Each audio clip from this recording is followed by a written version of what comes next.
Yo, dude, how's it going, man? What's happening? What's happening? Good, man. Good. I know we're running a little late. Sorry, dude. That's all Took right. a few minutes here, but we're good. We're rocking and roll. That's right. If we're under 10 minutes, we're good. Oh, good deal. Awesome. Um, Hopefully, folks are having a good week, man. You know, I'm having a good week. I hope you're doing well, Ed. I'm doing all right, man. I'm doing all right. Been Good real deal. busy this week. Got a lot of shit going on, but that's usually, usual life. So Yep, totally hear that, man. Yeah, I myself been pretty busy, working on some Hexastack efforts and stuff. Plugging away. I was up late last night, man. Yesterday was tax filing day, and me, I don't procrastinate with a lot of things, but I'm used to having to pay Uncle Sam, like, and they normally coming after me. So I was like, as I mentioned Saturday, I was like, I don't want to deal with this, but I gotta tell you, I didn't make a dime off Hexastack last year because I didn't yeah, sell anything, but I wrote off a lot.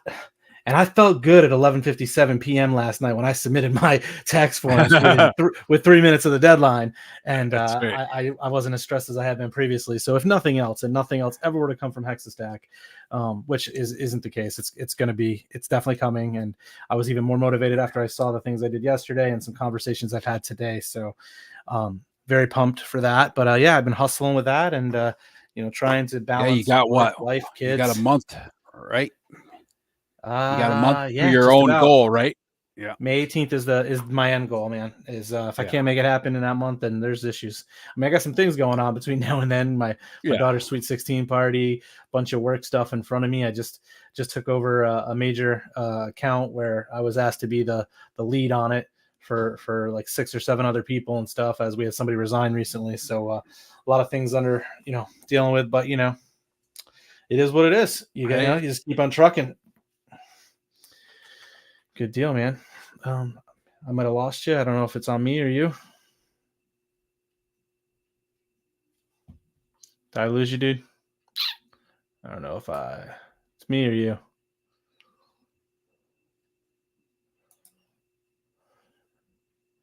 Yeah, I'm live, man. I'm here, guys. Give it a second and just see if we can get Ed back here.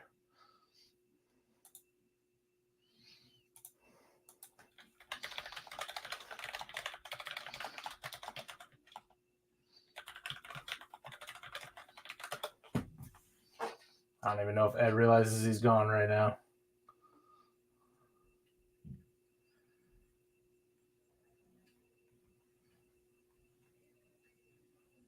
Okay, just send a message in case.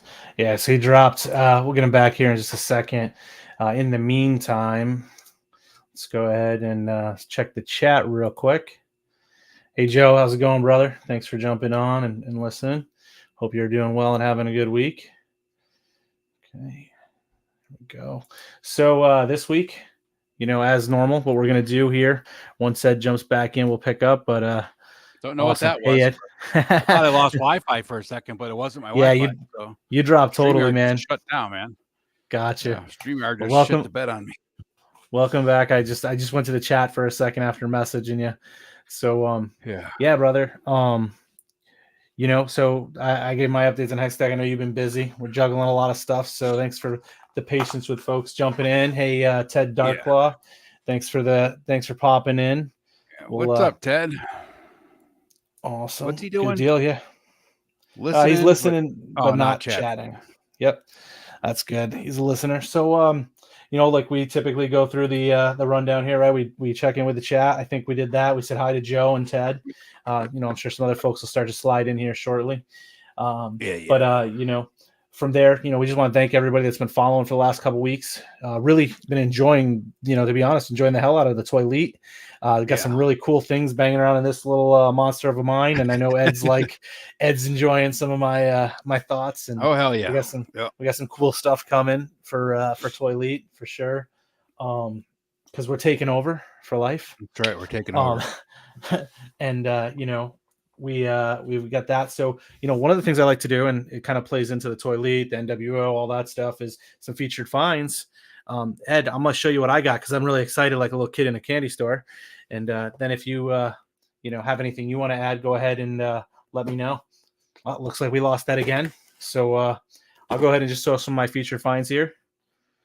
We got Ultimate. I got this one from a local guy. There was a toy show that I checked out a couple weeks ago, and I snagged up the Batista. Just had that dropped off yesterday, Batista Ultimate, so we can go on the shelf. You guys can see that just a little up there. I got my shelf with my WWE superstars on my personal defective Hexastacks. Those are the ones that are not fit for consumer sales. Then I got my Brock Lesnar Ultimate here, so I'm gonna be getting him up there shortly. Unbox those, and then I got Mr. Triple H here Ultimate. Got him with the big circle, big globe belt there. Really pumped about these. These are 3 that I had not collected when the Ultimates had started, so really excited to have those in hand. And let me just check with Ed here. Seems like he's having some technical difficulties tonight. See if we can get him back. 1 second.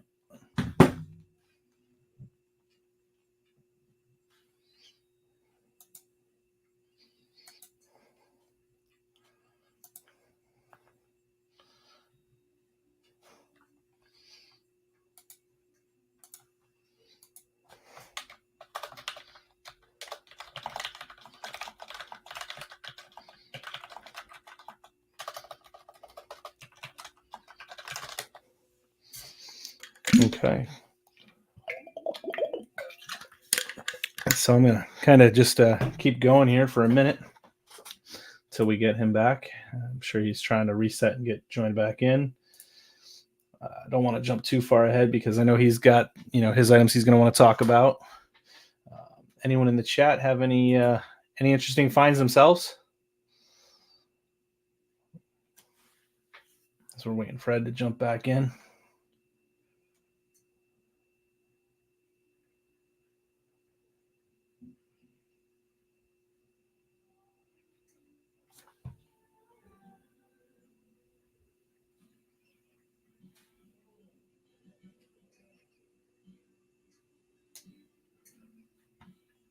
Okay. Looks like it's taking a little bit longer. So the next thing I'll point out as I'm waiting for him is that I know Ed and a number of other folks are going to be taking part in the May the fuel the Schwartz for the month of May, or as Punk likes to call it, May the Force be with you or whatnot, and they're doing the whole month of May. They're going to have from the beginning of May till the end of May. They're going to be kicking it off with a review of the Power of the Force figures. I personally am going to go ahead and begin. I'm going to do a video on my favorite, the original Star Wars, and go ahead and focus on giving a review of Dark Helmet, the real evil emperor of the space trilogies. Hey, Ed, you back there, bud? Yeah, I restarted my computer. StreamYard kept crashing on me for whatever reason. I don't know what it was doing, but no problem, brother. I tried to fill the dead space there because I didn't want to go too far. Yeah. All right, so we into pickups yet, or where are we at? Yeah, I was getting ready to give the pickups, so I did go over it real quick. I'll just run through it real quick again for you. So I snagged another Ultimate here for Batista. I didn't have this one, and I wanted to cut it to my collection. Met a guy at a toy show a couple weeks ago. He and I kept in touch.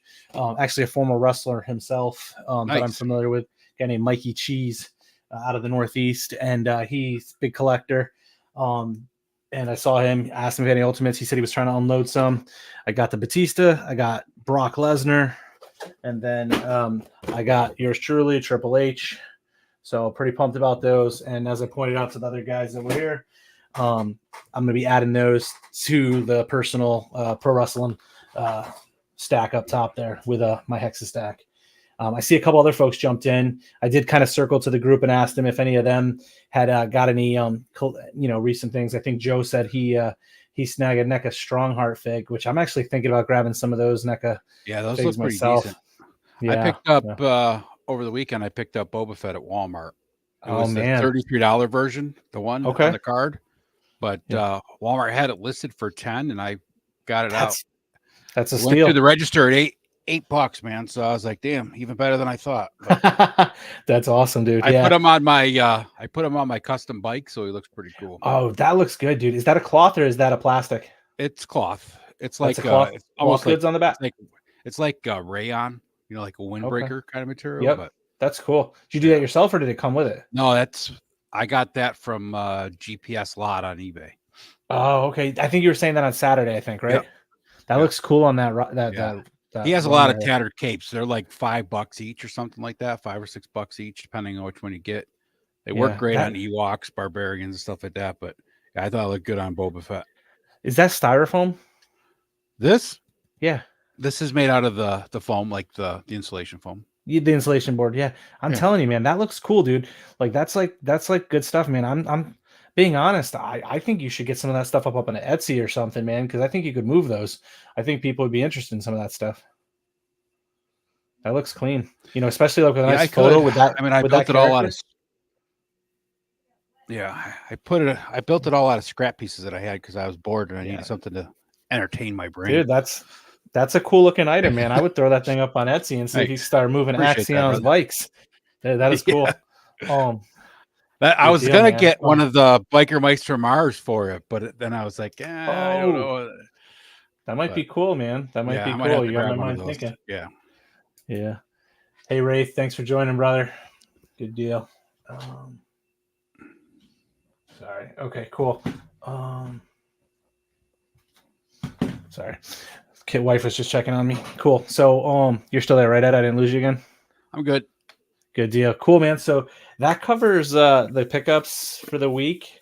We kind of try to follow the same format as folks that have been following us and listening in. So that was our featured finds, as we refer to them. And then we always have the ToyLeet or toilet segment, or ToyLeet or toilet segment, right? Yep. And the idea here is it's real simple, right? It's either good shit or it's bad shit. Either way, we review it. We give our feedback. I think for the toilet, it's either good shit or just shit. Yeah, that's a good one. Yeah. Yeah, it's flushable shit, right? So, so like either way, it's disposable shit. Exactly. But at the end of the day, it's all plastic shit. That's true.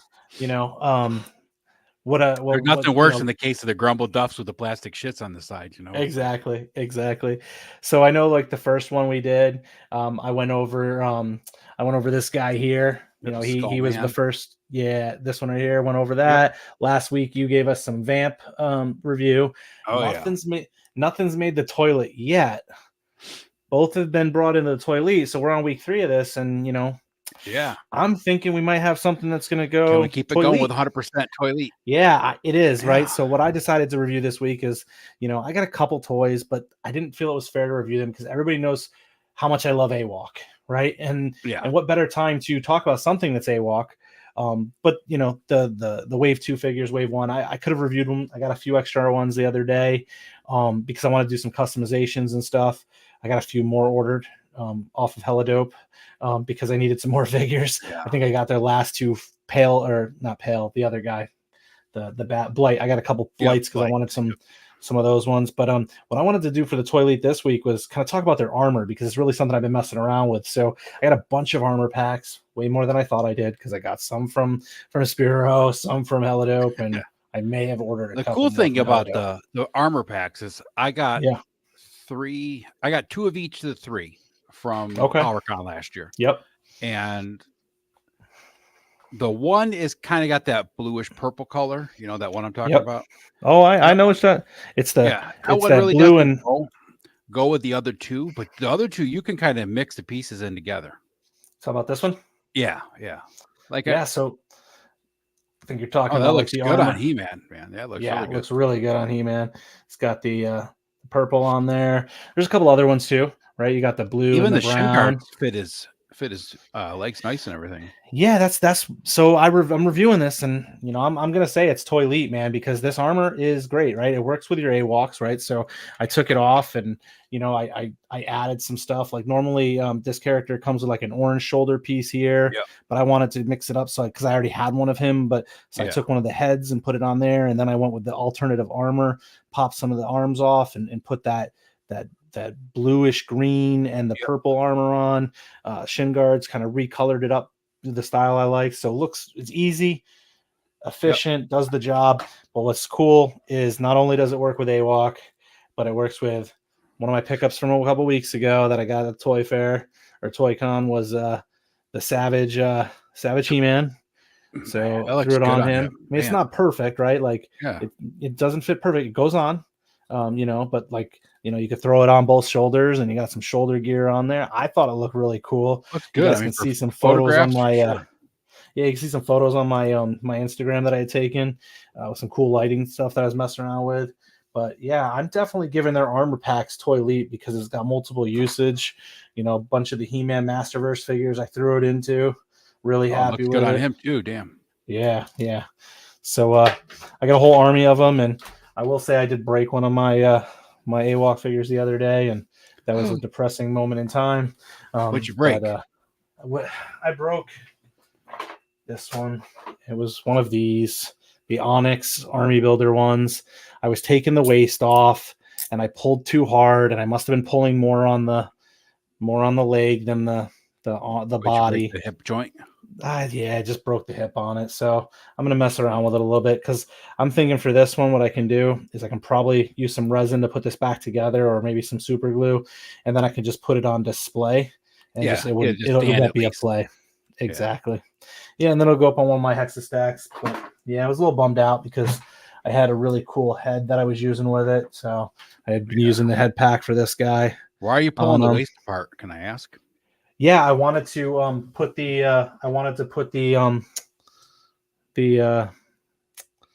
the skirt thing on. Yeah, but the legs pop off really easy, and you can slide the skirt right up over it. What do you mean the legs? Like, are you talking about right here at the thigh? Right. No, right here. Hold on a second. Let me go back to other screen. Oh, you just pop it off the ball joint? Yeah, pop it off the ball joint, slide the skirt up, and pop the legs back on. Oh, I hadn't taken it apart that way. The other ones I had taken apart, I just popped at the waist and it came apart. No. These pop off really easy. You heat them up a little bit with some hot water. They pop right off and pop right back on. I didn't know that. Well, lessons learned. I won't be popping them off the other way. Thank you. I guess, but that was my own fault. Definitely not the product, right? Because I did pull it apart at the waist for this one and another one and had no issues. It was just, I would think I was being, I was too hyped up. The only reason I found this out is because I was trying to do exactly that, and the leg popped off because I had it heated up enough, and then I slid the skirt right up over top of it. I was like, oh, bam, easy. Yeah. So I mean, lessons learned. The toy line is still, one of my favorites, if not my favorite right now. I mean, I got T-shirts of it and everything. So I would definitely give their armor packs, ToyLeet, tons of usage, and just a little shout out to my boys over at Hella Dope, Aaron and Ted. I think they still have some of the armor packs available on their site. Definitely go check them out and give them some buys. You can use them. Like I said, they work great with the Masterverse figures. I'm assuming they could be potentially using with maybe even like the Savage Crucible coming out in a couple weeks. They fit really good. And they work for a bunch of the series 1, 2, 3, and 4 waves too. I think also Ted and Aaron said on Sunday night that they had quite a few wave 3 in stock. Yeah. So. Yep. They have some wave 3 in there. I may have taken the last couple of technically wave 3. So that makes sense, dude.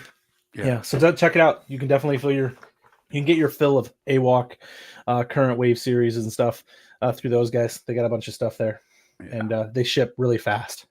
So even Robert, I've already got some on the way. But Briscoe jumped in here. Yeah, thanks. I think Oz did too. Dom's Toys. Yep. Oz, what's up, brother? Oz, Rob, thank you very much, guys. Appreciate you joining. So no flush again this week. No, I'm not flushing, man. I mean, I'm grabbing. Not backing up, dude. We're good. Yeah, I mean, I haven't gotten anything. We won't have to get our septic pump for a long time, dude. If these keep. I hope not, man. I hope not. Yeah, but our shelves are gonna fill up really hard, aren't they? So I'll tell you, dude. I was sitting here on Sunday. I had the day off Sunday, and I was just sitting here, and we had a thunderstorm roll through. It was windy all day, right? And didn't think anything of it. And I have my toy shelf right in my living room because I live alone, so I can have my toys wherever I want to. Benefit of being a bachelor. I just blame my kid when Chase he put it somewhere. I didn't leave it out today. I used to do that all the time. I used to put G.I. Joe's 6-inch ones somewhere in my living room or kitchen, peeping out behind like a TV with their gun pointing just to see how long it took my ex-wife to find them. So It's kind of a game we had.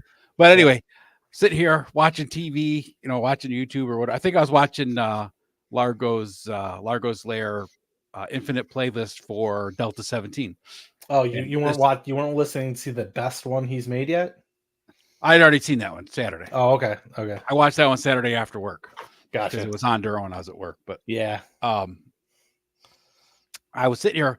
This thunder came through, right? It was loud. I mean, so loud, shook my whole house. Like 8 of my figures fell down off the shelf. I was like, holy crap. Yeah. So that would, if this guy who's producing this product was able to get this out to you, Sam, right. You wouldn't have to worry about that stuff falling. Thunderproof. Exactly. Thunderproof. Let's see if I can come up with that. You can work on something with that. That might be cool. Thunderproof. That'd be cool. Good deal. Yeah, man. So that brings a tornado come through like a dollhouse and have your figures still standing on your stands or something. Absolutely. Maybe put Bret Hart on one and show even when he gets super kicked, he still doesn't fall down. That's right. That's how it'll be. Yeah, man. No, cool. So that said, ToyLeet. So the AWOC armor, ToyLeet, third one going into the no flush zone. That kind of brings us to one of our next segments where we'll share the screen here, and I'll go ahead and pull us up to shout out from the crick. And normally you kind of take us away on this, Ed. So I'm going to go ahead and I'm going to navigate over to that. As it natural disaster proof. Yes. All right. Shout out for the crick. This week's shout out from the crick is Hyperdelic. Hyperdelic's joined us on Oz's Saturday Night Clubhouse quite a few times now, actually. Really cool dude. Does some really fun reviews. Kind of sings and hums along as he's doing his reviews. It's kind of his neat little niche on doing stuff. He's got some great photographs and stuff that he does on Instagram. So he's on Instagram and on YouTube. He's got I think it said something like 300 subs or something like that, close to 300 or just over. Yeah, it's a little over 300. Yeah. So he's working hard. He puts a lot of effort into his reviews and his production stuff. So go over there, give him a follow, give him a sub. Really great guy. Really fun guy to talk to and hang out with. He's got a blue beard right now because he's trying to be hip and stay cool. So definitely worth following. So give him a like, give him a follow. Give him a sub. Yeah, he's at 330. He's got some cool videos. I wasn't subbed when I took the screenshot because I had not interacted with him yet myself, but I was looking at some of the videos he had on there, and he had some cool things. I liked some of at least the photos from what I saw. He's got some pretty kick-ass. What are those things called? The screenshots for the. I can't think of what it's thumbnails. Sorry. Thumbnails. Yeah, he's got some really cool looking thumbnails on there. Yeah, he does a lot. He puts a lot of good work into his production. So it's they look good. Just thrown up there. So yeah. Yep, absolutely. Does a lot of Motu and a lot of Ninja Turtles and some G.I. Joe mostly. So if you're into that stuff, go take a look at it. Good deal. So, Hyperdelic. Awesome. Cool. Good deal. So that's our shout out to the crick. Again, we always like to shout out someone in the community, someone we're interacting with, who's a good, positive part of the community, helps folks out, gets involved, produces some content that we enjoy. So we always want to shout those folks out and try to get some folks put their way. So go give them a like and subscribe. Check this stuff out. That's right. Okay. The next thing is our weekly news. So the weekly news this week, again, we always talk, we talk toys all week long. We're back and forth. There's great shows out there. I always recommend, go to Punk with Toys, go check out Brick Something. They are always showing, content around toy lines, Mega J Retro. They always give you the news on like the major players in the, industries and stuff. We here, a lot of mine over the last 12 months my funding has gone, for the most part to, independent lines. My kids still have their, big commercialized corporate lines, Power Rangers stuff. Well, I still collect my WWEs. For the mainstream stuff, you got Robo Don't Know Saturday mornings. Yep. You got Mega J on whatever day he goes live. Whenever he's going live. Yeah. Whatever day it is, then Punk does a lot of good news segments on the beginning of his show on Monday nights, Toy Ramblings. And, there's a lot of other news shows out there. So, yeah, they cover the big dogs, right? Yep. And one thing I forgot to put in the slides this week was the Delta 17 stuff. I totally meant to hook. I totally meant to throw that in there for Steve and Ken over there. Their whole thing with the Delta 17 stuff. I myself was just talking to Ken yesterday. I got to get my order in over to them because I want to get a couple of those. Why? Well, because I have Joy Toys, and those Joy Toys fit on my Hexastack stands. But I'm sure Delta 17, and there's a number of other lines just like them, Eagle Force, things like that, in that size and scale that'll work together. I want to make sure those stands are going to work for those too. But check out Delta 17. Look up Toy Connections online on Instagram. You'll find their stuff. They've been promoting a ton the last 4 or 5 days. It's really been like maybe 4 or 5 days. Yeah, because they just opened up their store, and I believe right now you can still get their discount on shipping for like over 6 figures. You can get $10 off or 10% off. Cool. But I can't. There's a code. I can't remember what it is, and but it's like Yeah, go check it out. There's been a bunch of streams out there with it and stuff. And if you go to Toy Connections, you'll see all the streams that he's been posting on and he's been a part of. So you can definitely find out more about great that. Looking, I meant to put that. Great looking O-ring figures too. So yeah, no, they're really cool looking figures. There's a couple that I really liked that were more army builder ones that I thought would be cool to just snag. So looking forward to grabbing those. And it got me looking at the Skeletron figures too that day. Skeletron, yeah. I'm definitely gonna get I'm definitely going after the Rooster and for Delta 17, and then the one other guy. I can't think of his name off the top of my head. The dude, I think Rooster's the one that I wanted to. So that'll be definitely. Okay, Oz says Delta 10 off is the cool. is the code for the. If you order 6 more figures, you get 10% off your whole order. So thanks, Oz. Thanks, Oz. That said, going into the news that I remember to put in here. The first thing is, and as I was representing Animal Warriors of the Kingdom, Epic All In, get your biggest, get the biggest deals you possibly can. We're at the, Spiro's at the end of the run here for the Kickstarter. There's, they're at 291, just under 292 from maybe last 30 minutes or maybe an hour. I was trying to get it as most updated as I could. They just unlocked Meryl, the Cardinal Bard, mischievous storyteller, lover of songs, etc. Cool looking figure. They just unlocked it, so they're into the birds. They're going to continue to hopefully move forward. It's closing in less than 12 hours at this point. Sometime tomorrow morning, I think around 6 a.m. or so, it's going to wrap up. Jason's been all over. Brick, Adam, they've all been all over. Highly articulated, posting about it. Providing context around it. One of the big things is they say, back it now so you can get access to that backer kit that's going to open up, some short time later, and you can adjust. Ideally, we want to see everything unlock. No sleep till Mamba, but I say don't sleep on the Rhino because I want the Rhino. So I'd like to see the other 2 unlocks after that, after Mamba, but these are all ones that they want. Jason's been cool about saying that, some of the things that get on, if they get close to one of them, they may, they're going to extend if you unlocked everything they have unlocked right now and the Rhino and Mamba, you could literally rebuild the entire cast of the Disney's cartoon animated Robin Hood. You're pretty much good, right? Pretty close. You're pretty good with like their style, the rhinos, and then you can make a Atreyu like the lion, King, the evil king, and you got the sheriff of Nottingham. It'd be perfect, dude. And then you got Boone for the fox. You could get him. Take off the rabbit's gear, put it on the fox. You're good to go with Robin Hood. You'd have some cool stuff. I do look forward to seeing how folks do that, but I'm definitely hoping they do that. Thank you, TK. I appreciate the stop in, man. Appreciate it. I says it ends at 4:59 tomorrow. Yeah, they extended it for 12 hours. Oh, so I didn't realize that. Ends in the evening. Again, I'm not following. Yeah, I'm not keeping up on it. I'm Epic all in on that. I'm hoping we get more. Go back it. Help us unlock the elephant, the rhino, the hippopotamus. Let's be honest, okay? You're not Epic all in. You're Epic all in deuces. This may be true. This may be true.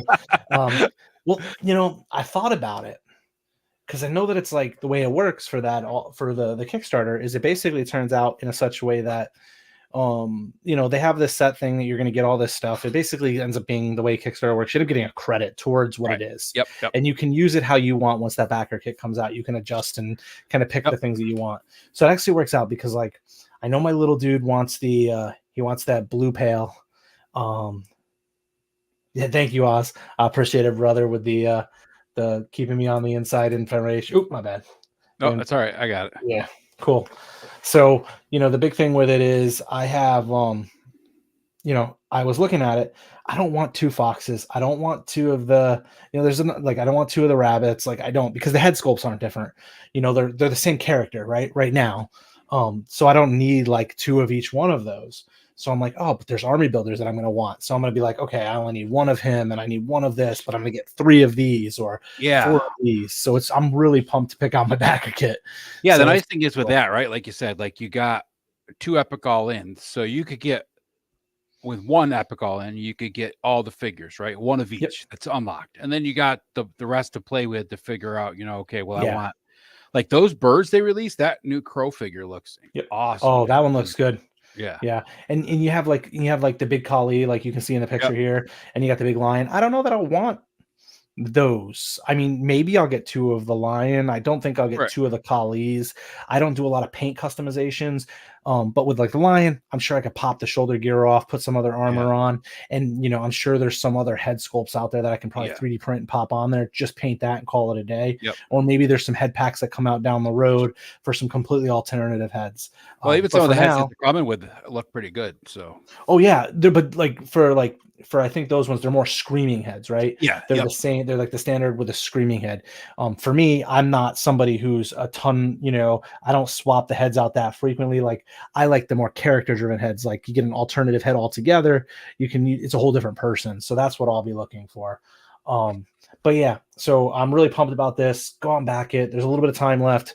Let's see if we can get to the elephant, so that way we have a chance to see the rhino and the other good thing is they said it wasn't on Hello Dope, but I can't remember what show it was on, but basically they're going to try to leave it so if people add to their backer kits through the buying portion, that if they add money to it, they'll be able to still credit it towards opening up Mamba and the rhinos and all that. So yeah, the way I interpreted it from the last video I saw on Saturday, prior to like getting on with the stream with everybody here, was that they're going, like, if you're nearing Mamba, he'll continue to count that for Mamba.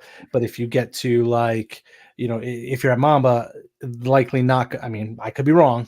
I understood it and interpreted that, like, if you're under Mamba, we could possibly unlock Mamba. Probably won't unlock the other 2 unless we blow the roof off it, is my guess. Unless really people throw money at the end there. So exactly. So right now, let's get Mamba. Let's keep ourselves open for the rhino and the hippo. Those would be cool. I mean, just, it's such the amount of stuff they can do with those molds. Once that's out there, the next waves for the foreseeable future can be so awesome. The only thing they're missing is my little dwarf size. That's right. They need that damn dwarf size character. They need a dwarf size scale so I can get my damn honey badgers and my muscle hamsters. That's right. But I'm loving AWOC. I'm really excited for Primal Series 2. So go back it, join in on the fun, be part of it at the ground level. The next one here is Zujitsu Fighters. I don't know if you've seen this one yet. I've seen it on Instagram. I didn't check out the Kickstarter though, because the figures really didn't speak to me when I looked at them. I mean, it's a cool idea, but it's like, it's not that. It's it's basically giving you a basic body with just some cat features, right? So it's kind of a way to get a base buck out there with some different heads. So I was like, it's really not that great. I mean, it's not bad, but it's not like something I had to go and get into. That's my thing. I haven't backed it personally. And the reason for that is, again, I like anthropomorphic figures, but and maybe if I saw this getting closer to the edge, I might have considered it, but I wasn't sold on it. Like, I don't want the bucks at all. The only reason I might have considered it is just to get the head sculpts. Yeah, right. I could potentially use them elsewhere. But I mean that the one cat or Black Panther, whatever it ends up being there, it looks very similar to some of the stuff that I've gotten from AWOC already. So I wish them the best of luck. They're only at $8,000 with 40 hours to go, and they're looking to get $100,000 almost unless something comes out of nowhere, I feel bad. They worked hard. They put together some decent looking stuff. Just not quite. I didn't see any promotion for it though, other than they had this this same shot in like a couple of Instagram ads that I saw. That was it. Yeah, right? I didn't see much of it either. So, it'll be interesting to see what they go forward with. There was talks that they would do other ninja-based anthropomorphic characters if they had went, and were successful for like the opposing forces. But it'll be interesting to see what they do next with this likely not funding, because they've obviously put a little bit of work into this, but it's very generic. So. Yeah, that's how my thought was. It's just, it's a really generic. They all got the same buck, a couple different heads, looking hands, things like that, right? But real quick before we go through some more news, let's just pop these quick chats up here. Cool. TK, swapping heads can literally create a whole new figure or idea. Absolutely. Yeah. Payne, welcome, Payne. Thanks for coming in, brother. And I think that's it. There it is. Cool. Good deal. So then the next news item here, Galactic Valor. We've been following this for a few weeks here on the show. So give an update on that. Looks like they just passed the 75% mark on here. 7 days to go. Anyone who follows Kickstarters, I mean, we just saw it with the AWOC. They were hitting a kind of a lull there, even though they were out, feet on the ground, smashing every channel I saw, and constantly updating people. They had a lull there, and then they just spiked in the last 24 hours or so, really pushing, making that final push. So Brick, Adam, Jason, all those guys, man, they were every channel I looked into. It was like, damn, AWOC's over here, AWOC's over there. I was like, holy this past weekend, that's what it was, man. Yeah. Good for them though. So I got to give this one a little mark here. I don't know that anybody's ever done like Kung Fu turtles. That would be interesting. Or maybe they could do some like frogs that fight in the roads or something, like maybe like something like that, or elderly. Maybe they could do some toads that do some battles and stuff like that, that might be interesting. Or some like some biker, some mice that ride motorcycles that are from intergalactic motorcycle riders. Good idea. Exactly. Yeah. I don't want to bag on the line. It's not for me. And obviously you can see by the Kickstarter, either A, they didn't promote well enough, or what I would assume is even more so that it just doesn't, it goes back to that saying, are we starting to see an oversaturation in different toy lines? It's always great to see a new IP. That one didn't seem to stand out enough to me amongst what looks to be some really cool stuff coming out. Yeah. Like, I think like this one right here, I think this one's going to actually make it. I think it's going to make it. A lot of the fact is the figures themselves aren't expensive, right? Yep. They're good price. And secondly, it gives you a whole new set of alien type armor, heads, bodies, it'd be perfect for a 1/12 scale, like, Star Wars diorama, right? You could throw these guys in the background in any of those scenes, right? And no one would ever know. Oh, absolutely. So yeah, they'll be interesting. I saw a deconstruct of one of these figures today somewhere on like Instagram or YouTube. There was like a breakdown of the armor and stuff and how it comes off and whatnot. So I mean, with 25% left to go, they're probably not going to hit any of the unlocks. I mean, maybe they will, but they look like they're nearing the pledge. You've got the benefit that AWOC's going to end within the next 24 hours. So a lot of folks are probably looking at that. I'm assuming there's a lot of crossover between fans of a lot of these independent lines and wanting to support them. So what's likely going to happen, my thought process would be, is that AWOC will wrap up. Folks will be like, okay, I was this close. A lot of people, I think, that may not be sure exactly what they want to close in on. We're trying to see where certain unlocks might end and what they might get in the package before they locked in the package they wanted. So my thought is maybe some people don't get to where they wanted to on the AWOC, so they reserve a little bit of money. Maybe they were going to get a couple elephants or something. Or maybe they, and now they have a little bit of money to fund towards Galactic Valor to grab a figure. As I see it getting a little bit closer, this is one that I'm looking at. Myself personally, I haven't backed it, but I may just throw a couple bucks out there and see for one of them. Yeah. Maybe I'm kind of leaning towards the one with the red helmet, just because that could be interesting. Left. Yeah, the one on the furthest on the left. Though the one in the middle does have some intrigue to me with the soft goods, from what I can tell. Yep. But yeah, so that's the Galactic Valor. If it's something you're interested in, looking like it might have a strong chance of funding, just considering So the they got a timing with week the left. yeah. They're going to definitely make it. Like you said, I don't think they're going to hit the unlocks, but they're definitely going to make it for sure. Yeah, I mean, definitely. I mean, like I said, a couple things are happening in their favor. AWOC's wrapping up, so that'll help take some of the noise out of the Kickstarter for other people to focus elsewhere and see what happens. From there, I'm going to go into Action Force. They're kind of like in that middle realm, like Four Horsemen, like just kind of like slightly above. And that's another one I'll talk about just before we wrap up the news of the week, because there's something that just made me think of. But with Action Force, they've been doing their like quest or journey to 100. Yeah. They posted this the other day. They've been posting some videos every week talking about things.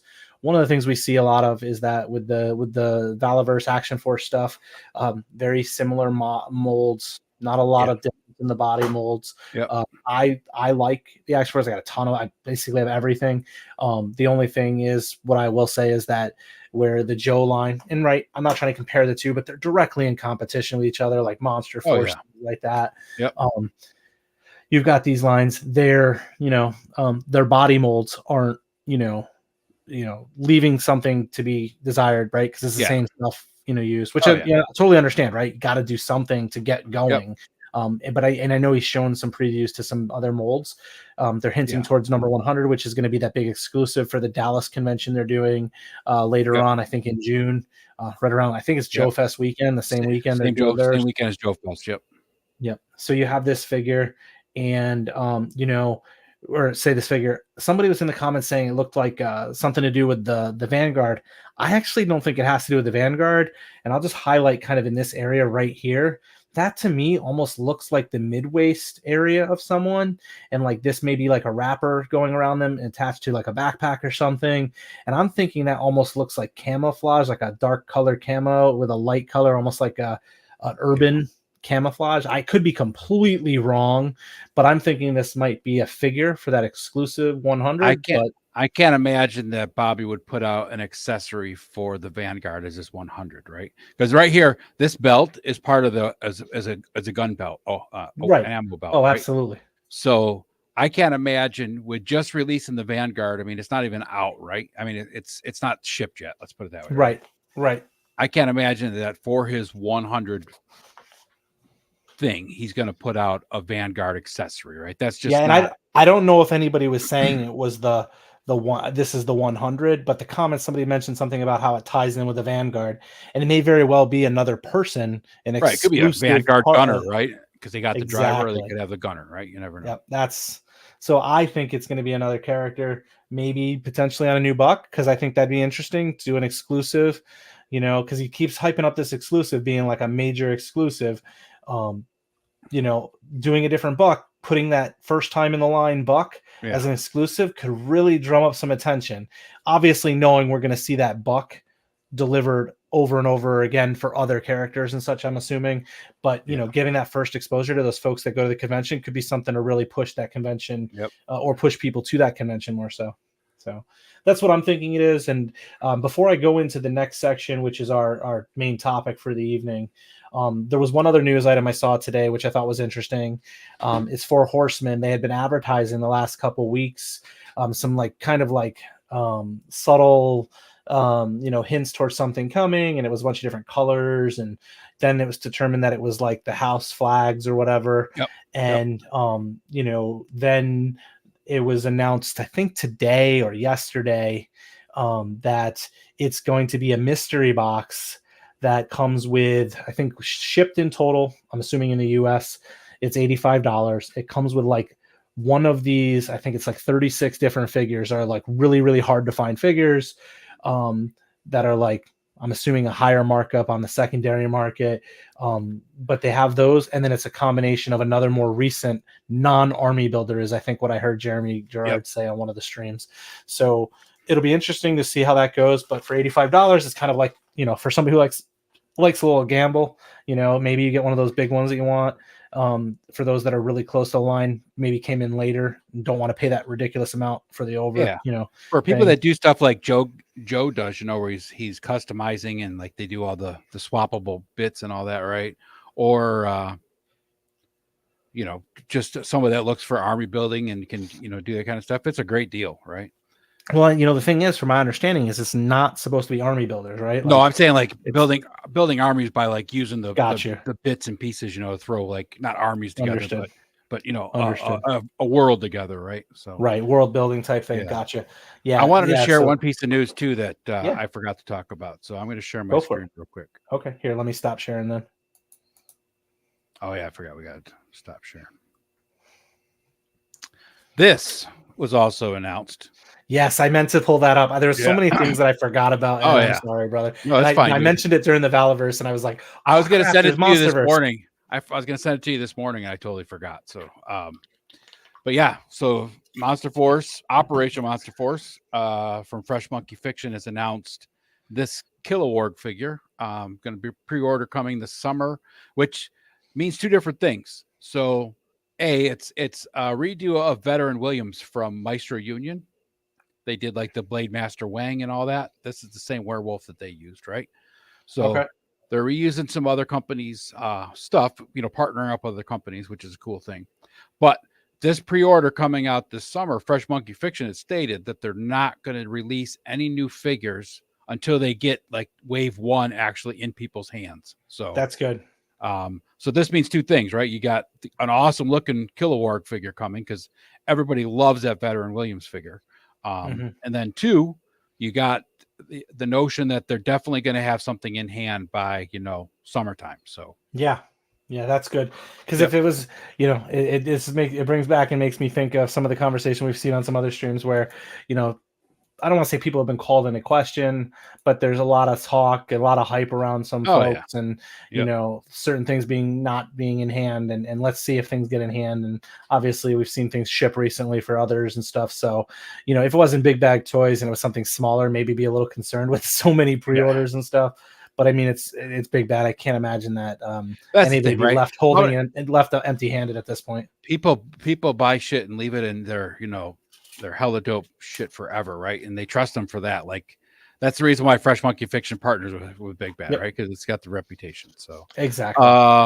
Real quick, so Briscoe's asking, is there a time frame on when they are doing that? What doing what? I think Briscoe's talking about so there's a couple questions. I'm thinking he's talking about the Legions kind of mystery boxes. I don't know the exact dates on it. I have to go back and check. Joe probably knows because he even said he's looking at doing some.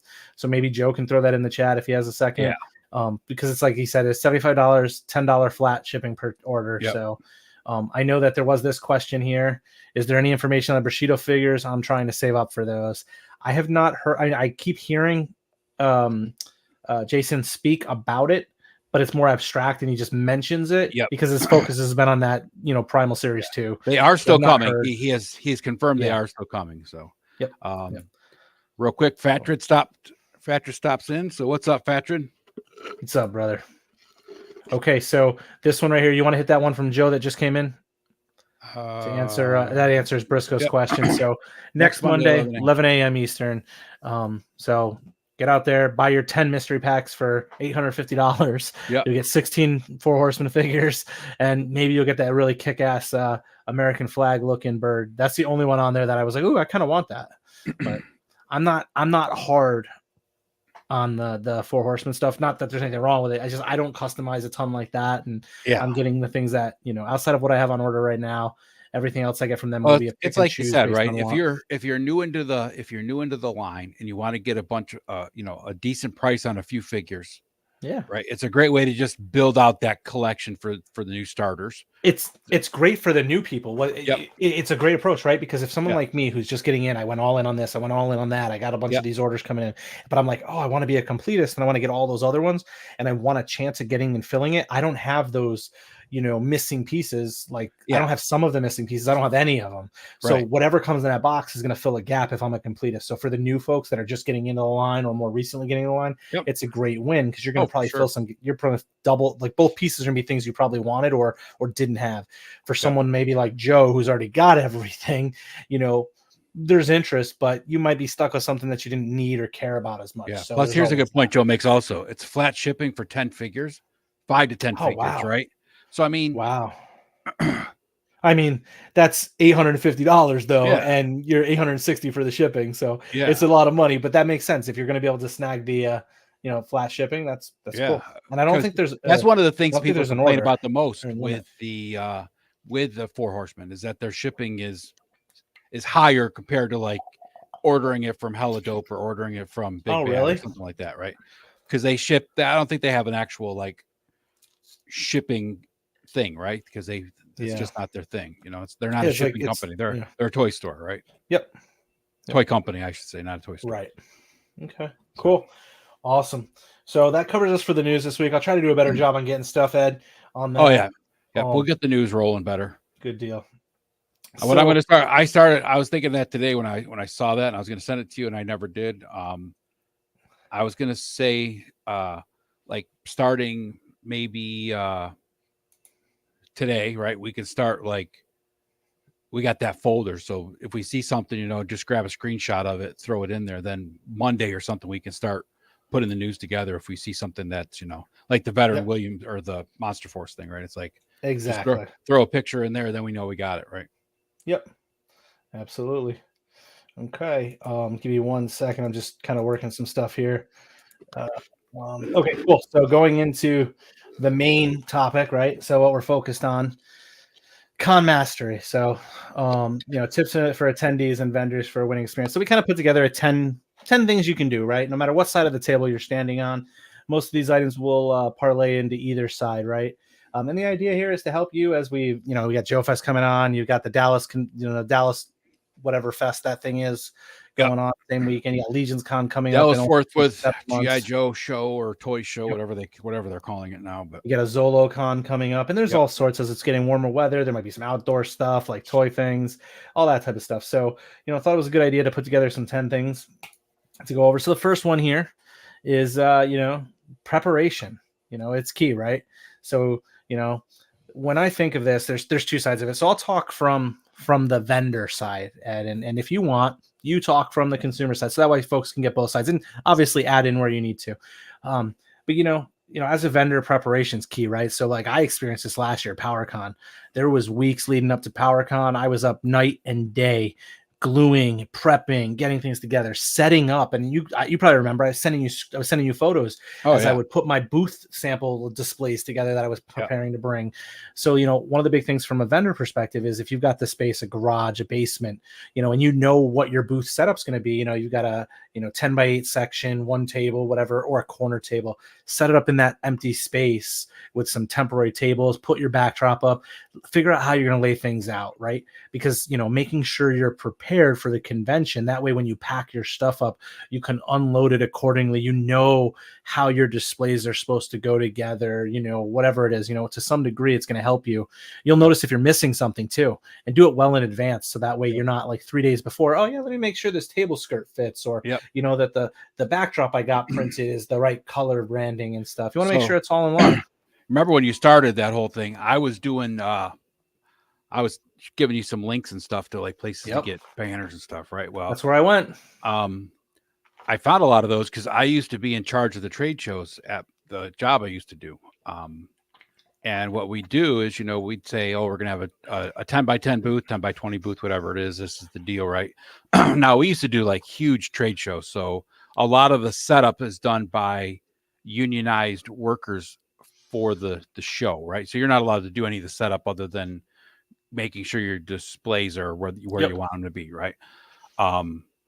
So what I'd have to do is we actually had a room that was basically like a 12 by 12 room, but between shows, I had that thing set up all the time. So I knew if we were going to promote, our new stainless steel product or a different product, because depending on what show we were going to, I'd have that set up for months before the show started, right? Then I make sure that the table runners were clean, the table runners weren't, wrinkled or ripped or whatever, right? Because it's like you said, you get to a show, next thing you know, your table runners don't work and all that stuff. It can be a disaster.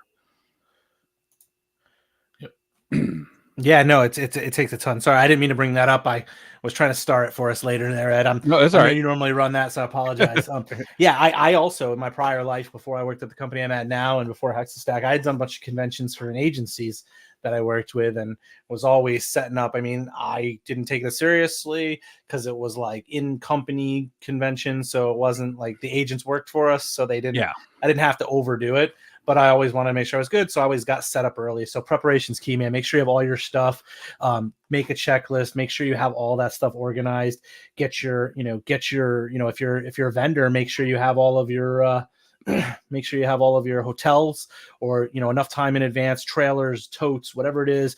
Ted from Helidope can probably vouch for this. Make sure you got a good cart. Yeah. Make sure you got a good blue mule dolly. Mule. You don't want the blue mule. No. You want to make sure you got something good to tote your stuff around in. Well, like I mean, I helped Ted and Aaron tear down the Helidope booth after PowerCon, and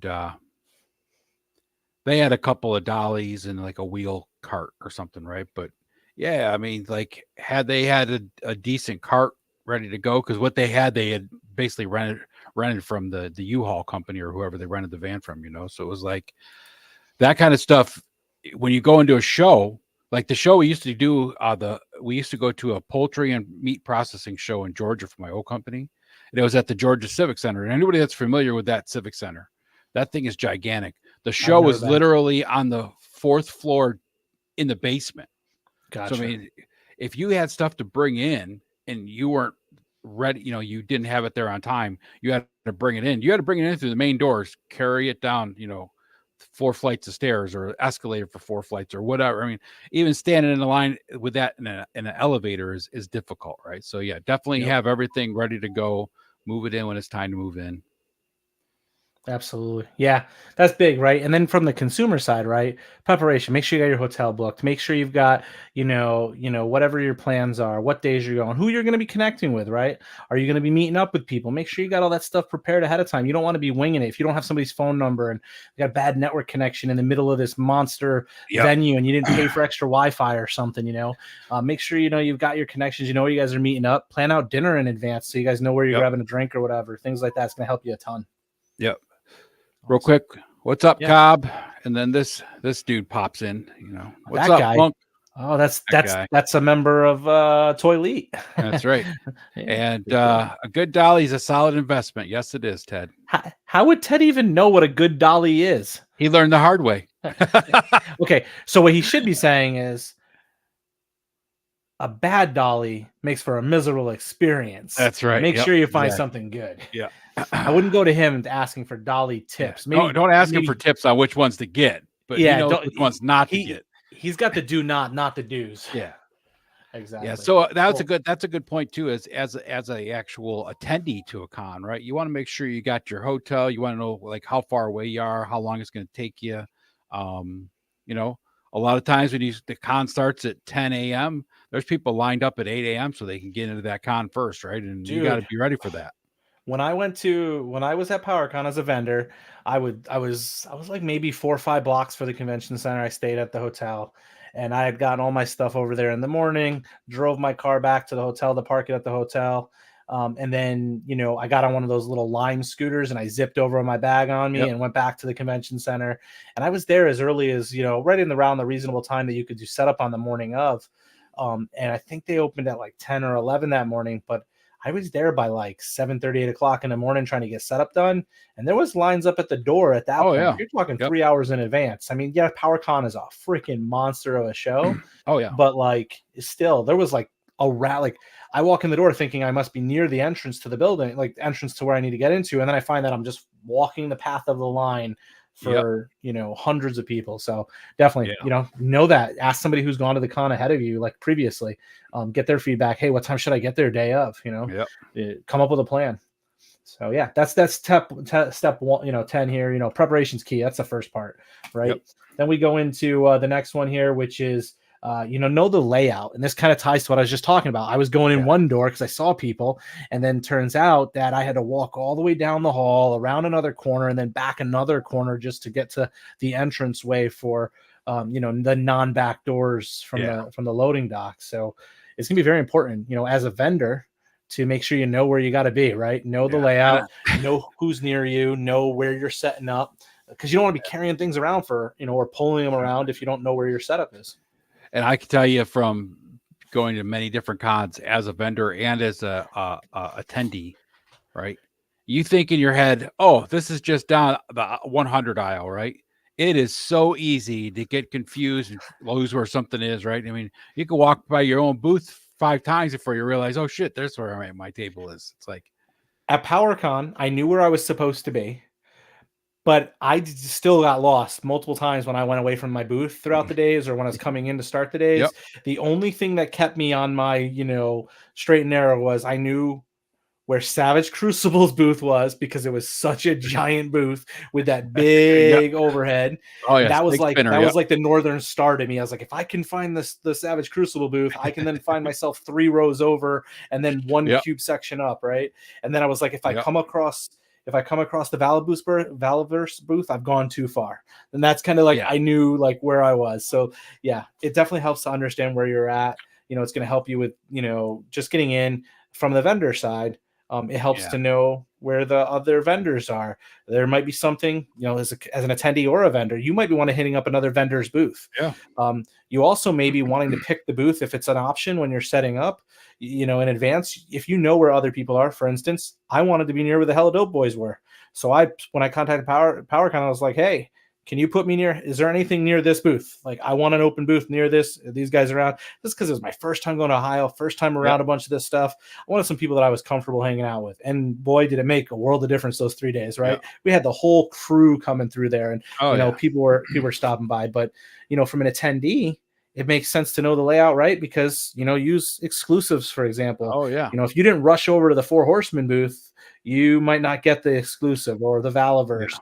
Things like that. That's one thing I think PowerCon made nice for the people is that the exclusive are not at the booths, right?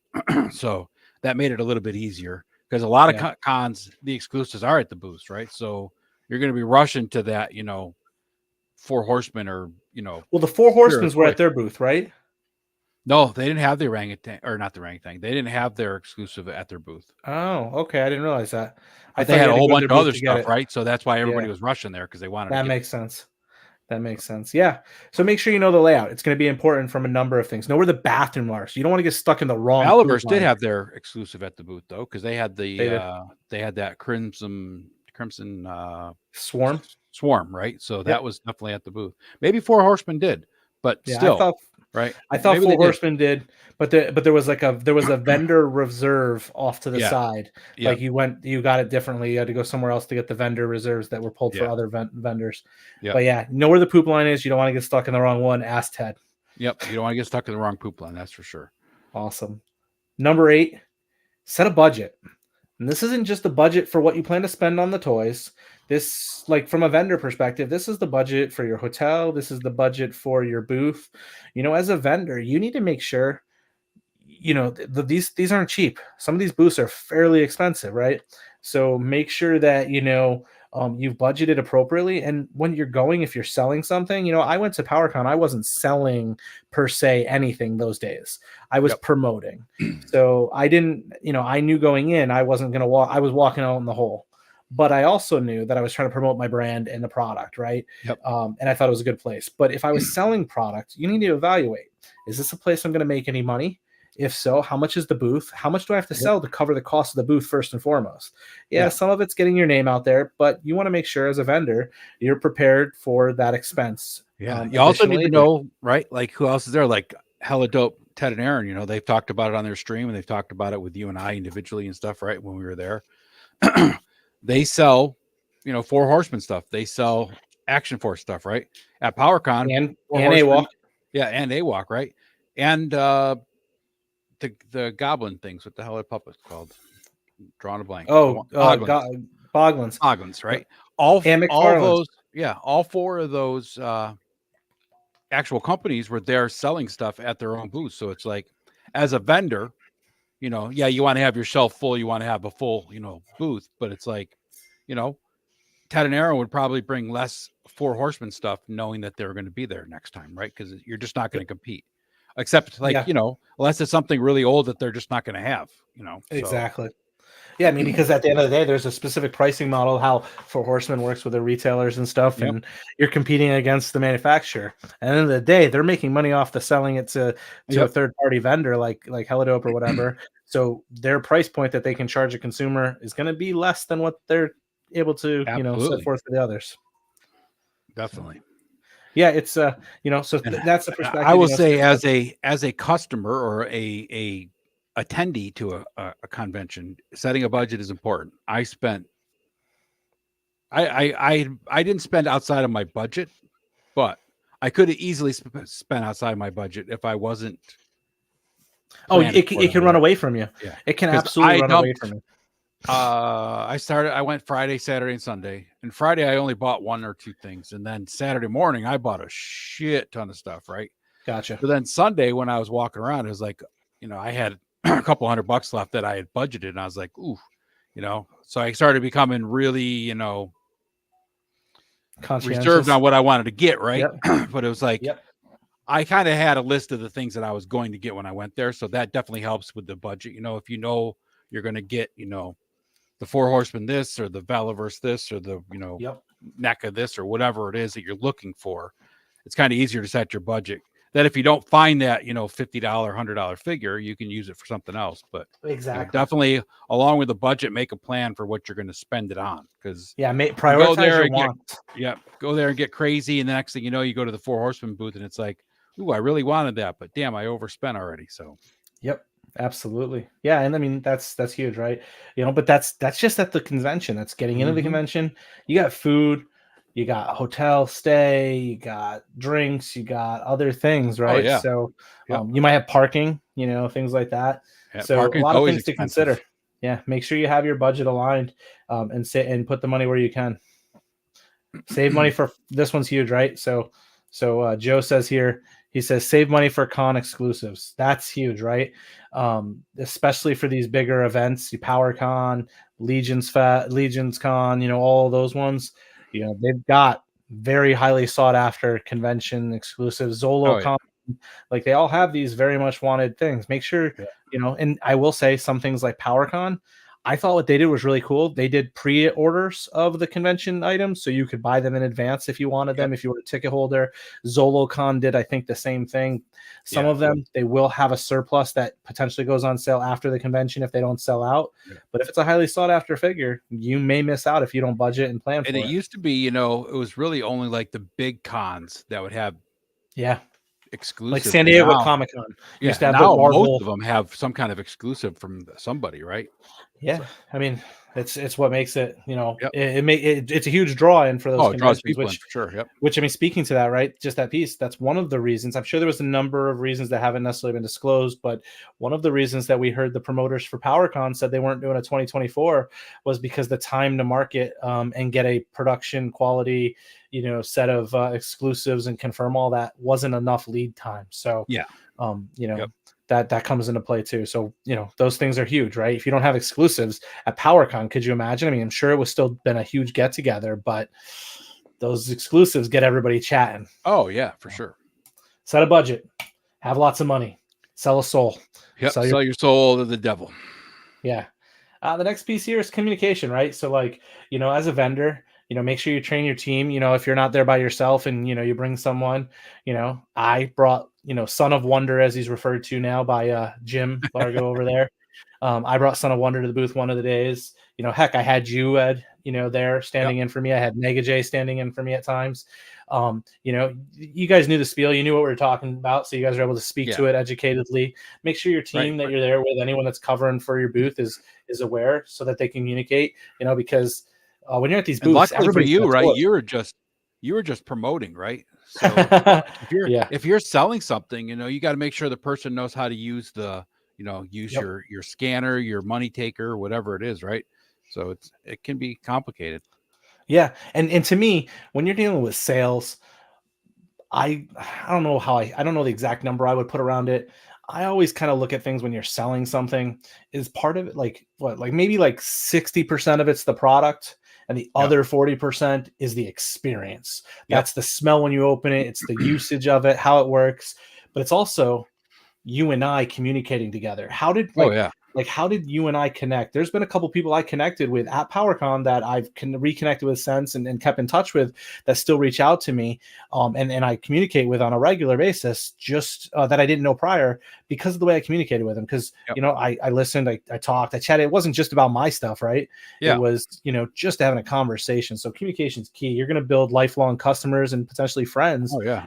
Conventions. I got a guy who does a lot of local cons around here. He's an artist. I showed off some of his paintings and stuff on the show when Luke and I were doing it, you know. Okay. And he does some of the Buffalo cons. He was just at the Steel City Con down in Pittsburgh, PA last weekend, you know. And he does handmade paintings of, you know, famous people, right? From movies and stuff, right? Okay. And he charges, you know, it's hand painted, right? So 300, 400, 500, depending how big the painting is. Yeah. He sells a ton of it. And a lot of it has to do with the fact that he is such an approachable dude, right? And even like the stars that he paints for, at Steel City Con, they had like a Breakfast Club reunion with, you know, Judd and a couple of, what's the chick that was Claire in Breakfast Club, and, you know, all those people, right? Yeah. And they were all over at his booth checking out his paintings, and, you know, bought a couple of them. He usually gives us the star of the painting without, you know, taking the cash for it, because it's just, you that's know, his cool thing, right? But that's the type of guy he is. It's all about, for him, it's actually the, you know, connecting with his fans and connecting with the people that are going to have his art in his house, right? Yep. Absolutely. It's huge, right? Like, make it an experience. Communicate. Like, there was a guy that was next to me in the booth at PowerCon, and he did a lot of art, like almost like I don't want to say Sour Patch Kids, but they're the what were those little, like, the exploding He did the Garbage Pail Kids. Garbage Pail Kids, thank you. So Garbage Pail Kids, and he did skateboards and all sorts of things like that. You know, I kind of checked in with him when we first got there, and I actually had looked up who was next to me when I was checking out, you know, the floor plan, right? Like, going back to one of the previous things, know where you are, know the layout. I checked into the vendor that was next to me, see, like, okay, who is this guy? What's he into? And checked his Instagram out. And I was like, this guy's got some cool stuff. I ended up snagging some of his pins because I'm a pin guy. So I love little enamel pins. And, you know, he was a cool dude. We just chatted, asked how things were going, and, you know, just kind of, you know, chatted back and forth. So it's good to build that communication. He's big into art. I took his information in case there's anything I ever need help with and maybe connect with in the future. Use it as an opportunity to connect with everybody. Kind of leads into the next one directly. You know, and communication as a customer too, right? You know, as a customer, it's important, right? Communicate with somebody. Sometimes there's deals to be had. Don't be the jerk that's like, hey, can I save this and can I save that? And we'll try to haggle too much at these things, right? Because those guys have paid a lot of money to be there. They're trying to, you know, get by. Let them offer you a deal, but communicate with them like, hey, man, I only have $50 in my budget. I really want that. Any chance you can cut $5 off? We call it a deal. Like, communicate. You know, be real. Don't be a jerk, and you know, have a good open form of communication. That's one thing you got to remember at a con as a customer when it comes down to communication, right? Is they've already invested the money in the inventory that they're carrying, especially like the vendors that are carrying, you know, toys and stuff to sell, right? Products. Yep. They're already invested in the product, and then they just spent $1,000, $5,000, $10,000 on that booth, depending on what size, you know, what size the con is. So, you know, if you got a deal and you want to wheel and deal, it's not harmful or hurtful or being rude to approach it, but approach it, you know, with grace, right? Exactly. Don't be a dick about it, right? Exactly.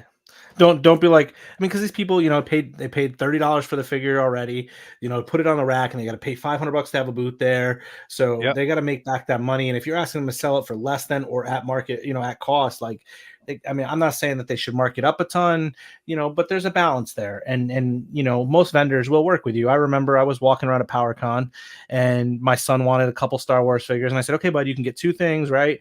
And there was this one booth that we were at, and he had a bunch of like open stuff and like some older like Black Series, kind of very, you know, inexpensive. And he's like, well, and Chase had 3 of them in his hand, and he's like, oh, I don't know which one. And the guy's like, well, you know, I want to say he wanted $10 each for him. Yeah. And, you know, I was only going to let him get 2, which is 20. And he's like, hey, I could do, you know, vendor offered me, hey, I could do it for 25. And I never mentioned price before that. Yeah. I was like, that's really cool. You know, like, and a lot of vendors will do that, you know, and it just work with them. They're going to be good people. You know, communication's key. Yep. And if you want deals at cons, go shopping on the last day of the con, because that's when everybody's trying to get rid of their stuff. so they don't have to take it home. The amount of stuff do you remember how much stuff that was just landing on my booth from a couple of the booths around me, because I had a little dude with me, and like they were like, oh, here, he might like this and he might like this, and we got all sorts of things. So yeah, it was cool. Next thing is networking. This kind of parlays from the previous piece with communicating, networking, right? My big thing for going to PowerCon was to network. As a vendor, wanted to network, share the information, get it in front of people. There was, YouTubers, there's, customers, just kind of getting the brand awareness in front of people. But it goes beyond just the consumers, but also the person next to you. After hours events, there was, a network gathering, where a bunch of the guys from kind of like our tour community were getting together. Some of us hung out in one place, some of us hung out one place, moved on to the next, and had the chance to, I had the chance to meet and just kind of be a fly on the wall while Hella Dope was having chats with Shardamus and with Bobby and Laser Pants, and that was just cool. Like it was just like it was just a chill kind of low key situation, just having conversations. It was cool to be a fly on the wall and just listen to some of the inside information, and I used that opportunity. And I think a big thing, like you just said in the beginning, was like the guy in the booth next to you, right? When I did industrial sales and we did the cons, I was at the booth by myself, other than the customers coming in most of the time. Yeah. Our sales guys were there because I was in marketing, so our sales guys were there, but they were out networking with, buyers and sellers and stuff like that. I was at the booth, man, in the booth by myself. So not knowing the dude next to me and not knowing the dude over here, it would have made for a really long, 3-day and awkward event, right? And awkward, because you'd look at each other and try not to look at each other, because you'd look up and be like, oh shit, he saw me looking. So yeah. Totally. And a lot of those guys at those at the cons and stuff, they're just like you, So if you're single at your booth and you need someone to cover, hey, anybody stops by, tell them I'll be back in 2 seconds. I got to run and grab a drink, or I got to run and grab a bathroom break or whatever. Most of those guys are cool. So it's like, that's the best way to do it for sure. Well, I mean, I've been at conventions before beyond just the toy community, and, I'm working a booth by myself and nobody traveled with me, and the booth next to me, we were just chatting, got to know each other.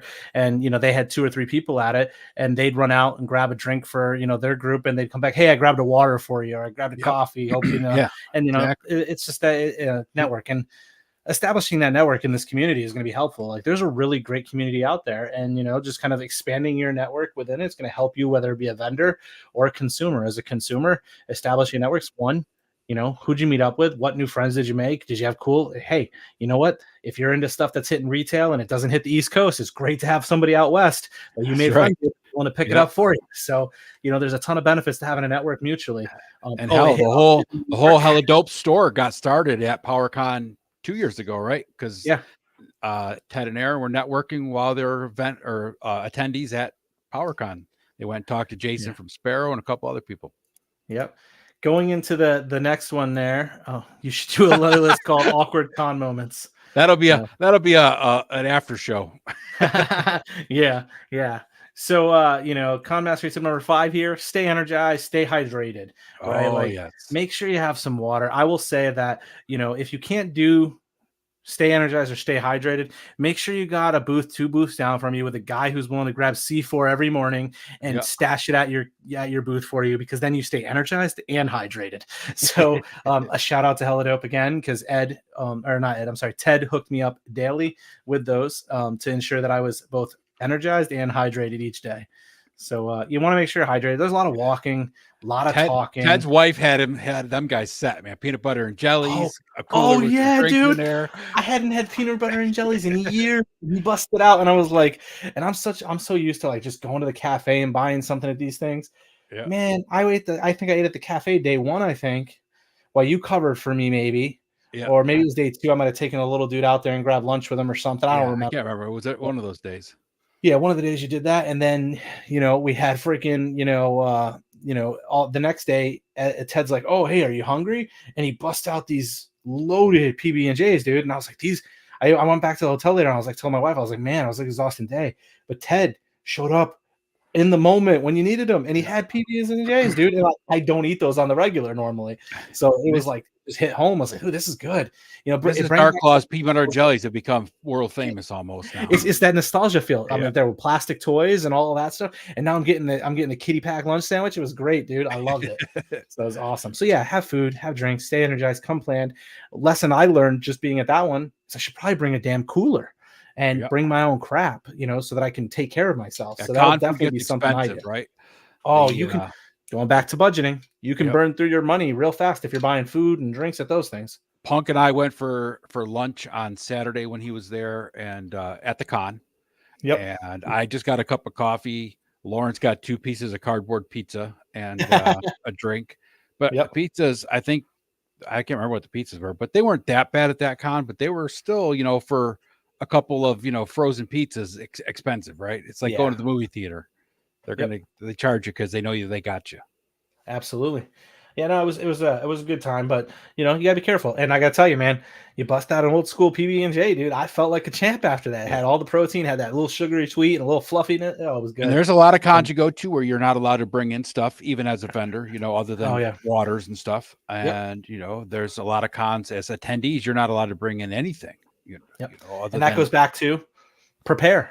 Know the rules. Know what you can do and what you can bring, and bring what you can, because save you a ton of money. Yeah. So that's number 5, kind of narrowing it down here. Number 4, and this goes back to some of the stuff we talked about. Mega promotion and deals, right?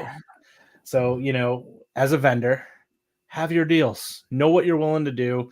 Run something, because using the example of PowerCon, using the example of other conventions, you're going to be competing with other vendors that have the same products as you or similar. So who's going to give the best price?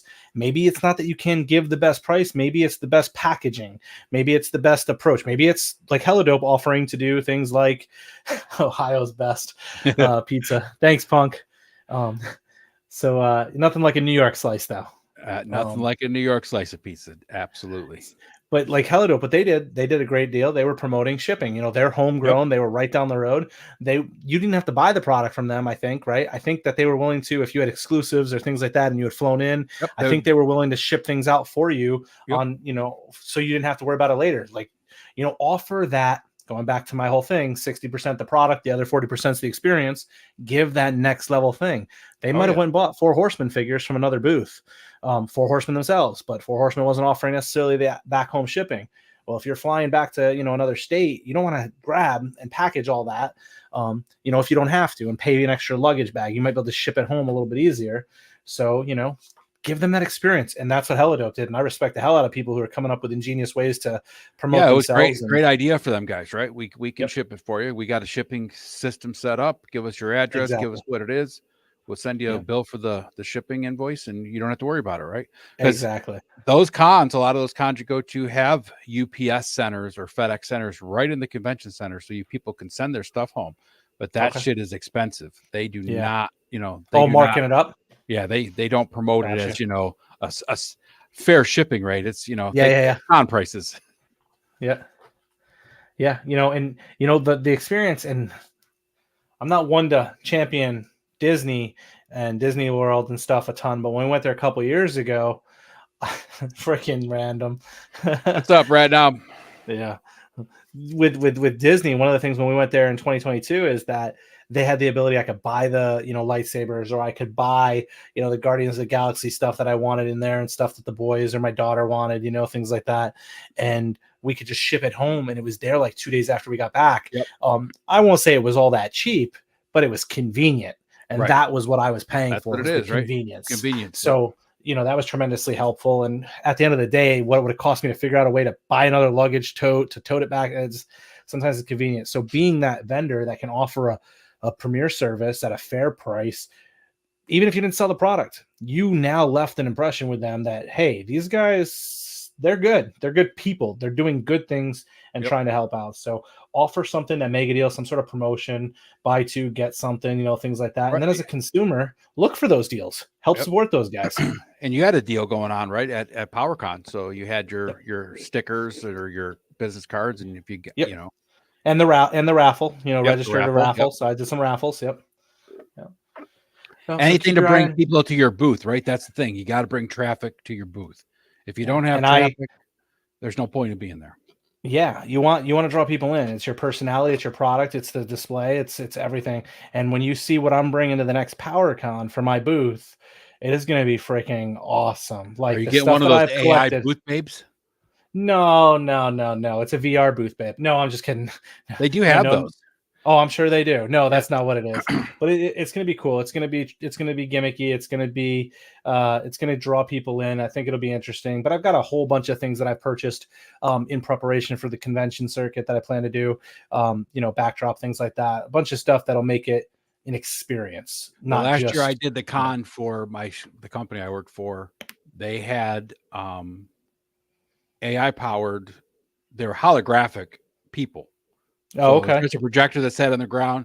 You programmed what you wanted it to stay, and it was just a holographic person standing there doing your pitch all day long. So it was like Cortana from Halo. Yeah, That's yeah, cool. it was crazy, dude. That's awesome. Expensive, but it was so Yeah. cool. It's like, So lady's like, promote, off. your company into this? I'm like, my company wouldn't spend that much money on a booth. That's what I'm for. Yeah, a lot of things when you think about it, right, is when you use the word promotions, we're not just talking promotion deals, but we're talking promotions as in like, do your deals, get promotion, draw people in, get that person to come up to your booth. You're only going to get 30 seconds. You might, in some cases, maybe somebody will stick around and listen a little bit longer, but know your spiel. I mean, you heard me at the PowerCon. I had that spiel down. It was the Yep. same thing regurgitated about 1 billion times and by Sunday I was exhausted and I was like, this is but I perked up, hydrated, energized, and drove forward. Right. Yeah, if you're So marketing stuff or trying to promote stuff at a booth at a con, especially, right? It's an elevator pitch. You're going to have a 10 to 20-second elevator pitch that you got to have down, ready to roll, and that's what's going to, because guy's going to walk up and be, "What's the deal with this?" And if you're like, "Well, he's going to be, "Oh, all right, we'll see you later." I'm out. Yep. Exactly. Yep. So promotion deals, things like that. Then, just some safety, security, right? This is a top tip, right? You want to be safe. You make sure you lock your stuff up. Nice things, some things like PowerCon, even Legions Con, the facility is, locked at a certain point. So folks can't, everybody has to clear the convention floor. Only after a certain time is the convention floor open. Make sure you're locking up any valuables, taking things away. If you've got an iPad, a tablet, things like that you're using to do transactions, lock it up, or even better yet, pack it up and take it with you if you can. Those types of things. As a consumer, make sure you're keeping your wallet close, not leaving things out loose. Don't set things down that you can't keep within a hand's reach away and grab it. You don't want to lose things. You like to hope that everyone there is good, but going back to something that I think Punk said a little while ago, right? He goes, what did he said something about assholes. I saw it. Yeah, he said not everybody in the community's good. Yeah, a lot of assholes in the community too. Be careful who you make friends with. So don't make friends with the guy who's going to steal from you. So I'll tell you, I felt so safe at PowerCon once Punk showed up. I was walking around with little Wolverine, man. Oh yeah, I mean, Honey Badger, I didn't have anything to worry about. you got the biggest little dude in Ohio there. That's right. You're good. Who was miserable because he was in Ohio, so it was even better. Yeah. So, just take into consideration, again, this is preparation planning. Make sure you got your stuff locked up. Make sure you're bringing things. I had a bag. My bag I kept with me the whole time. It was right there underneath me, Yep. The whole time. Kept all my personal belongings in there that I needed, and that's the stuff I took with me every night. All the other stuff that was on display, I knew when they were closing the con down, it was secure. Folks shouldn't be going in there. And that goes back to the networking too, right? Because if you're leaving your booth for a little while, you don't have to shut everything down and lock it up. If the dude next to you is cool, right? He'll watch your shit for you. Or you could have some douchebags that are there the night before you, and they could be throwing shit all over your booth the night before, just stacking boxes. Those are the assholes in the community Punk was talking about, right? Those guys that just trash your booth for no reason at all without even asking. Yeah, just throwing shit on. Hey, you coming in? No, perfect. We got our shit everywhere. Yeah. So yeah, the safety security. Also, another thing is, and I'm just could take it as a dad. If you're in an area you're not familiar with and stuff, try not to travel alone. That's just something I tell my kids, and I'll share it with everybody. Ohio's a sketchy place. There's people like Ted and Aaron in there. You don't know if you're going to end up getting home that night. So, the size of dogs. Exactly. And stray meth addicted hookers and all sorts of things. Yep. Next one here is, follow-ups, right? So you're going to make a lot of connections if you did, the previous steps we talked about, whether it be as a consumer or a vendor. You're going to end up having that connection with people. You're going to get leads. You might potentially find out about other other conventions. You might be invited to take part in other conventions, things like that. If you're doing a good job, folks like you, right? There might be somebody who runs conventions in another state or something, and they may be like, hey, your stuff would do good there. Why don't you come out? Follow up on those leads, connect with those customers, ask what you did good, ask what you did bad. One of the things I did was I created a survey type thing for people to register on. I put it on my QR code on my LinkedIn, my link tree, so that people could go in there, register for a raffle, and it gave me their information so I could follow up at a later time, get feedback, insight from people who had taken the time out to listen to me or check the stuff out. So it's always good to do that. A lot of those bigger cons that I used to do for the industrial market had like scanners, right? So guys would have their badges on, they walk up to your booth, scan your badge, they sent out their information right to a spreadsheet for you. So when you got back to your job, I was sending them out marketing, materials and all sorts of stuff, right? And exactly. You got to follow up. Yep, follow up. It doesn't end when the con ends, right? Yep. There's a lot of cleanup afterwards, and part of that cleanup is following up on those connections you made, and any activities. Maybe you promised someone something, or you said you'd go design something or do something, or you get back to them. Make sure you follow up. Again, it's going to establish your credibility and the faith that folks are going to have in you. And last but not least, gather that feedback and reflect on it, right? So, the follow-ups, you've now got feedback. Going back to my survey statement I made previously, sit back. What I recommend doing, and this is something that I've been doing for a while now, is, I'll just pull it up on my here as I journal, try to journal every day. I got a couple things that I focus on, but one of the things that's good to do is journal after the convention. It's a long weekend. You're exhausted. If you're a journaler, you're probably not journaling the night of, after, maybe the next day, but do it really quick. Give yourself a chance to jot down things. And when I say journaling, some people journal like that in more of a prescriptive way. And then there's other people who may just want to jot down their feedback and reflect on it at a later time. You're going to be burnout. You're going to be exhausted. And you're not going to want to think about it for a little while. Yeah, that's a good idea. Yeah, that might be a good idea, is have people on your show especially money bags that don't have to work anymore. Right. Yeah, I know. Guys that have lots of free time, they won't have any problem showing up and staying late, Exactly. Yeah.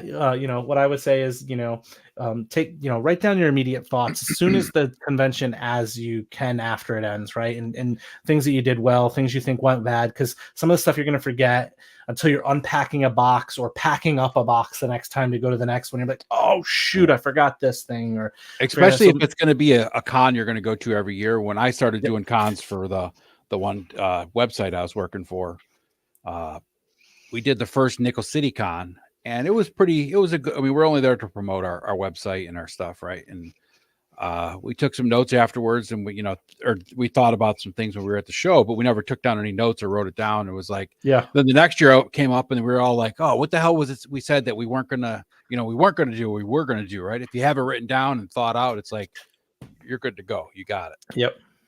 Absolutely. Yeah. So that's the piece, right? Take those notes down.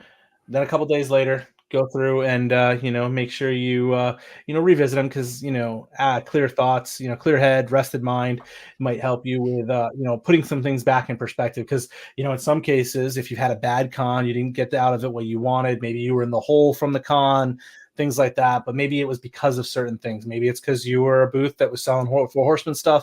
If Four Horsemen was there and they were undercut you and they had limitless supplies. So yeah, but next time, I'm not bringing my Four Horsemen stuff, whatever, it might be that, right? That also can kind of go back to the preparation, right? Yep.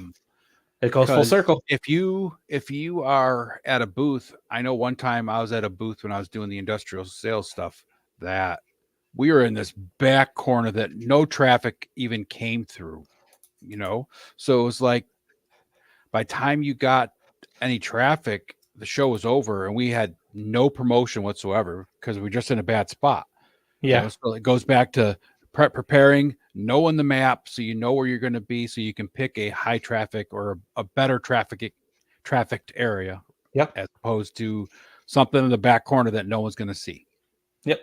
I mean, it goes back to, two different things, right? It goes back to the vendor or the consumer as an attendee, right? Are you, jot down your experience, jot down the pros and cons, then take a couple days and just don't think about it again, and then come back to it after, reflect on it, right, and then decide what was good, what was bad, especially if you plan to attend, like you said, that con again in the future. One way, like I said, either side of the table, and make note of that, so the future, when you're preparing, you can look back at these notes and go, oh yeah, I need to do this, or I need to do that, or oh, they don't let me bring water in there, so I need to bring a hydration pack and hide it under my backpack, and run that up through my shirt so that I can serve myself alcohol in a hydration pack or whatever it is. gotta have my whiskey. Exactly. So whatever it might be, right? So do that. I like to journal and stuff. It's a reflective experience and whatnot. So using that for those conventions helps too, both as a consumer and a vendor. So kind of that's what we put together as our top 10 con mastery tips to make sure you enjoy the experience at the conventions. Again, regardless. Anybody has any other thoughts on that or whatever, drop it in the chat, drop a comment. Yeah. And while they're doing that, Ed, I'm going to go back here. I'm just going to throw up a little preview of what we're looking at for next week's show. So here we go. Oh, nope, not that. Darn. How do I do this? Why didn't that show? Huh. I think because you got the other window open still. You got to shut that down and then open that. Oh, do I have to stop sharing? Yeah. Just take that off the stage and then put the new one on the stage. But I think it's just a backdrop actually. So I got to give me 1 second. It's going to appear here in a second. But are there any other questions? Anybody else add any other context? There it is. I got it. A bra you can wear that hides 2 liters of fluid with a straw. I've seen that. It's good to know. So for next week, Beyond the Shelf, integrating toys into everyday life. So I thought this one, and Ed, I know I'm throwing this one at you without discussing it. I thought this one would be a good one for you, as you like to take your stuff out into the real world. And I don't take my stuff out of my house, not because I'm afraid of being embarrassed or anything, but it's because I don't want my stuff to get dirty, and I don't want it to get wet or broken or ruined. So I'm very hesitant. You sound like that guy named Punk. He's always so afraid to take his stuff everywhere. He took it to Disney. Yeah, he lost stuff, so probably never take it out again now. Yeah. So next week we'll be talking about I said, great topic, dude. Great topic. Integrating toys into your everyday life. So that's where we're at, man. Going back to the chat, I saw there was a couple comments. Did you discuss parking? Find out the best places to park and how much it'll cost. Yeah, we threw that in there. Mentioned that about planning your expenses and stuff, Punk. Is it a basket hilt? He's talking about this. Oh. Is that the sword from the movie The Princess Bride, the greatest movie? It's not exactly that sword, but that's what I always do when I pull it out. Hello, my name is Inigo Montoya. You killed my father, prepared to die. Awesome. I mean, and if I had my pick next to me, I'd bring it on and be like, we ain't found nothing yet. We ain't found shit yet. We ain't found shit. Yeah, samurai. Oh man, I see where your son gets the whole loving swords and stuff from previous videos. Yeah. Good deal. So, I mean, that's it. I mean, in closing, prepare for your cons, bring money, know what you're spending it on, make sure you're doing all that stuff. Plan ahead of time, know where you're going, make friends, have a good time, have shots of energy, and, reflect on it and have a good time. I mean, honestly, I was very nervous going to PowerCon the whole way down. I was at a 9-hour drive and I was so nervous going. I felt like I shouldn't be there, and I wasn't good enough to be out there with all those other booths and stuff. And then I was so happy I got there, got to meet tons of people in person that I've been talking to for several months. And, honestly, made some of the, my best friends that I talk to every day now, between you, Punk, who does ignore my calls every time I call him, and he still owes me an audio clip I haven't got. But, good times. You make a lot of good friends and have a blast. It's sail to Canada. He's small enough to sail to Canada on that, I'm sure. I have a question about the USS flag and how Punk has it. If he stands that up on his side, it's probably 3 times taller than him, right? Pretty much, yeah. Yeah, that's what I thought. Yep. He could actually use it for a bed, if it was in his bedroom. Maybe he does. Who knows? Yeah. But yeah, that goes back to the thing with the cons and communicating and meeting people. A lot of those guys you meet, like like the guy I was telling you about, that's a painter, right? I met him at the first Nickel City Con just by checking out his stuff. We started talking, and him and I talk, every few weeks we were bullshitting back and forth, or else, we'll send each other a cool picture of something, or, a movie memory or something like that, and it's just, it's been since 2017. I've been friends with this guy just because I randomly walked up and talked to him at his booth. Yeah. No, I mean, it'll make great friendships, have a good time. Yep. And it could be a small world, could experience what I did, right? Go to a convention here where I am 4 hours away from where you are, meet a guy that flocks the hell out of stuff. And because I met you a few weeks before, he's telling me, oh yeah, I learned how to flock from that guy, and things like that. So small world, man. Exactly. Yeah, so I think that's it, man. So again, we got next week. We're going to talk about introducing how your toys, go beyond the shelves, right? We'll talk about that. We'll go through our shout outs. We'll go through our featured finds.